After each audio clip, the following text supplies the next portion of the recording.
Herzlich willkommen. Mein Name ist Monika Meyer. Ich stehe hier in den Räumen der Universität für Musik und Darstellende Kunst in Wien. Die Institution der Musik- und Bewegungspädagogik, Rhythmik, zeigt deutlich, wie bewegte Menschen hier im Raum aller Altersgruppen willkommen sind. Ich möchte heute über das Thema sprechen, Musik und Bewegung mit älteren Menschen, Rhythmikgeragogik. Eine Fachdisziplin, die sicherlich noch sehr unbekannt ist, aber in der Hoffnung, dass sie immer mehr Öffentlichkeitswirkung hat.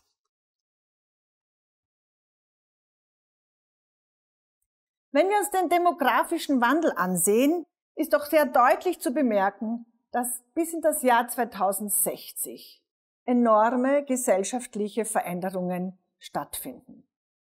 Die Generation der älteren Menschen wächst. Gleichzeitig aber verringert sich die Generation der jüngeren Menschen.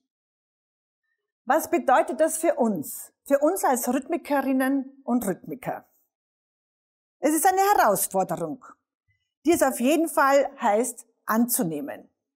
Es gilt, Projekte, Formen, Formate zu entwickeln, durch die ältere Menschen im 3. und 4. Lebensalter geragogisch-künstlerische Zugänge zur und durch Musik und Bewegung im Sinne der Rhythmik erleben können. Zu diesem Thema möchte ich Ihnen heute gerne einen Einblick geben. Vor allem durch das eigene, aktive, bewegte Musizieren entdecken alte Menschen ihre Ressourcen und kreative Ausdrucksmöglichkeiten. Sie erkennen dadurch die Steigerung und finden immer mehr Lebensqualität. Sie finden sich in der Gruppe zusammen und verringern somit die Gefahr der Isolation. Es ergeben sich viele Chancen in den kulturellen Bereichen hinsichtlich der strukturellen, inhaltlichen Neukonzeptionen und Entwicklungen innovativer Berufs- und neuer Handlungsfelder. Hier sehen Sie zum Beispiel pandemiebedingt sehr viele Aktionen auch im Freien aus einem Tageszentrum, das Musikerinnen und Musiker einfach ein Sommerkonzert gegeben haben mit unterschiedlichsten Instrumenten und natürlich den Schlagern und der Literatur, wo auch ältere Menschen sofort mitsingen können und sofort mit einsteigen können.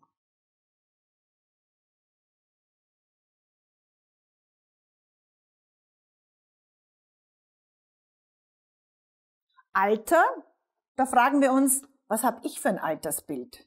Was habe ich für ein Bild von alten Menschen? Wie sehe ich mein Alter?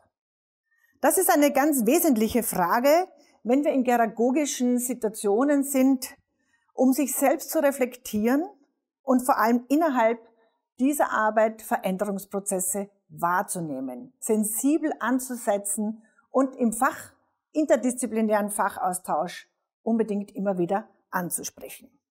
Alter, da gibt es ja viele Möglichkeiten, das kalendarische Alter, das biologische Alter, das subjektive Alter. Ich denke, keiner fühlt sich so alt, wie er auch wirklich kalendarisch ist. Und für unsere Arbeit eigentlich ganz wichtig, das soziale Alter. In welchem sozialen Setting, in welcher nicht isolierten Situation befinden wir uns gerade in den letzten Lebensabschnitten? Und es gibt bereits auch schon die Rechnung der 3., 4. und 5. Lebensphase. Und es ist sehr deutlich zu sehen, wie weit da die Rückschritte in der Lebensqualität durch soziale Isolation immer wieder stattfinden. Dem entgegenzuwirken, das wäre unsere Herausforderung. Ich möchte vielleicht ein paar Begriffe noch einmal definieren. Die Gerontologie, sie erforscht die körperliche, psychische und soziale, historischen und kulturellen Aspekt des Alterns und des Alterns. Die Geriatrie bedeutet medizinische Disziplin, befasst sich mit den verschiedenen Aspekten der Versorgung von akuten und chronischen Krankheiten alter Menschen. Dazu kommen Rehabilitation und Prävention. Prävention, das ist doch eigentlich unser Bereich. Die Gäragogik, sie untersucht die Lernprozesse bei alten Menschen, um Ressourcen und Potenziale erkennen und fördern zu können und bereitet Menschen auf das Älterwerden und den Umgang mit den Veränderungen im Alter vor. Der Begriff der Gäragogik, den möchte ich jetzt gerne nochmal deutlich machen. Agogik kommt aus dem Griechischen, bedeutet ich führe hin, ich geleite, ich zeige den Weg. Und jetzt haben wir 3 bildungswissenschaftliche Fachdisziplinen. Pädagogik hat jeder schon gehört. Pace heißt das Kind. Das heißt, ich begleite und geleite das Kind. Andragogik, der Mensch. Vergleichsweise sicherlich verwenden wir den Ausdruck Erwachsenenbildung. Gäragogik, Geros, alt. Das heißt, wir zeigen den Weg älteren Menschen und geleiten sie. Gäragogik ist somit die Bildung, Forschung und die Lehre im Alter. Andragogik, Bildung und Lehre von Erwachsenen, gleichzusetzen mit der Erwachsenenbildung. Pädagogik, die Bildung und Erziehung von Kindern und Jugendlichen. Gerne zeige ich Ihnen einige Eindrücke aus diesen 3 Fachdisziplinen. Hier eindeutig Rhythmik innerhalb der Pädagogik.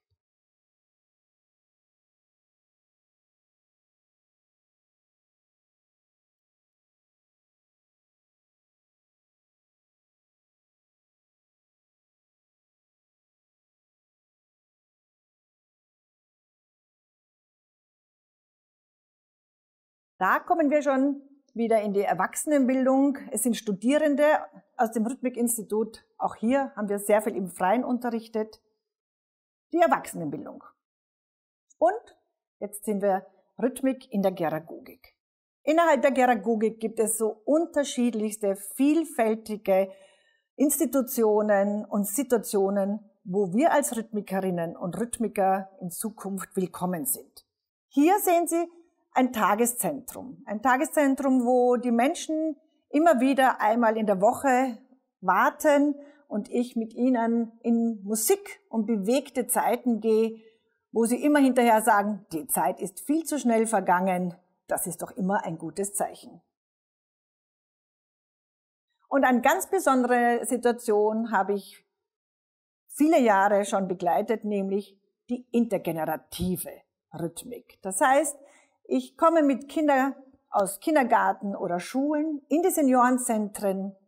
Diese Menschen sind leider nicht mehr so mobil, deswegen die Situation intergenerative Begegnungsräume, Spielräume, Lernräume zu schaffen.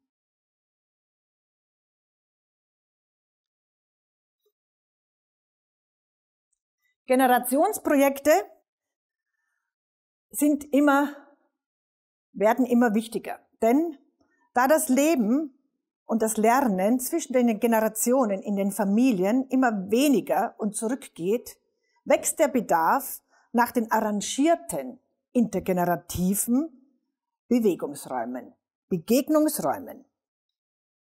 In der Planung von den intergenerationellen Projekten ist natürlich zu überlegen, wie beide Generationen motiviert sich aufeinander einlassen. Das heißt, es geht um ein Voneinander, Miteinander und Übereinander lernen. Ja, da ist die Musik und die Bewegung mit der Idee der Rhythmik die beste Kommunikationsbrücke.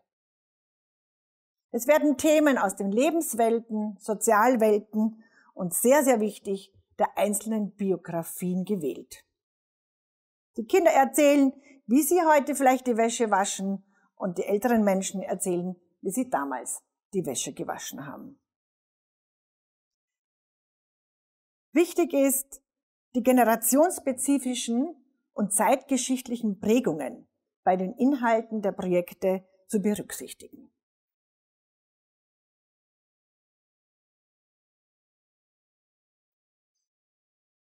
Materialien könnten sich von der Pädagogik zur Andragogik hinüber sicherlich auch in die Arbeit in der Geragogik hinüberziehen. Rhythmusinstrumente, Tücher, Seile, Bälle, Steine, jegliche Naturmaterialien.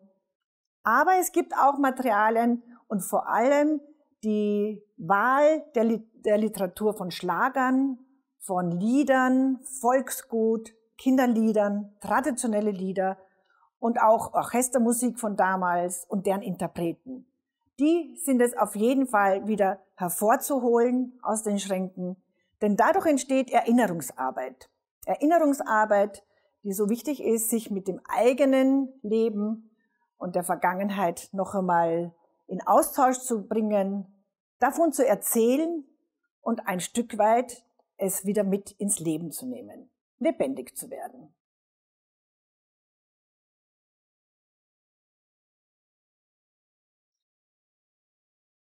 Wenn ich noch die Zielsetzungen dieser Begegnungen über die Musik und die Bewegung vielleicht formuliere, nehme ich nur einige heraus.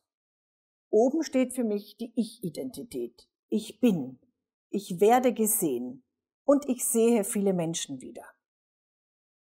Aber auch die gesamte Gesundheitsförderung gehört für mich dazu. Das Psychische wie und das Physische. Es ist ein Entgegenwirken der sozialen Isolation. Ich spüre mich, ich bin selbst wirksam. Ich kann mich neuen Herausforderungen stellen. Es stecken Ressourcen in mir. Ich entdecke Dinge, wo ich gedacht habe, hätte ich nicht gedacht, dass ich das noch schaffe. Insgesamt steigert sich die Lebensfreude und damit natürlich die Lebensqualität. Durch Musik und Bewegung können wir natürlich den körperlichen Ausdruck immer wieder stärken. Nonverbale Kommunikation, vor allem für Menschen, die jetzt schon in beeinträchtigten Situationen sind, dementielle Erkrankungen haben und sich verbalisieren nur noch über ganz andere Bereiche, aber nicht mehr die Sprache. Beliebt ist das Gedächtnistraining. Viele alte Menschen sagen, ich mache ganz oft das Kreuzworträtsel. Ja, auch das ist immer ein Platz noch in der Rhythmik, dass wir mit Erinnerungsarbeiten immer wieder das Gedächtnis trainieren und somit die Menschen sinnerfüllte Zeit erleben. Im Hier und im Jetzt. So würde ich abschließend sagen, Musik und Bewegung verkürzt die Zeit im Alltag und verlängert das Leben, steigert die Lebensqualität. Ich wünsche vielen Rhythmikerinnen und Rhythmikern, dass sie diese Vielfältigkeit von unseren neuen Berufsbildern entdecken. Und ich möchte jetzt abschließen mit einem Filmausschnitt, in dem sich Jung und Alt begegnen. Und ich nehme den Abschluss des Massierens, das gegenseitige Wohlfühlen und Verabschieden. Herzlichen Dank.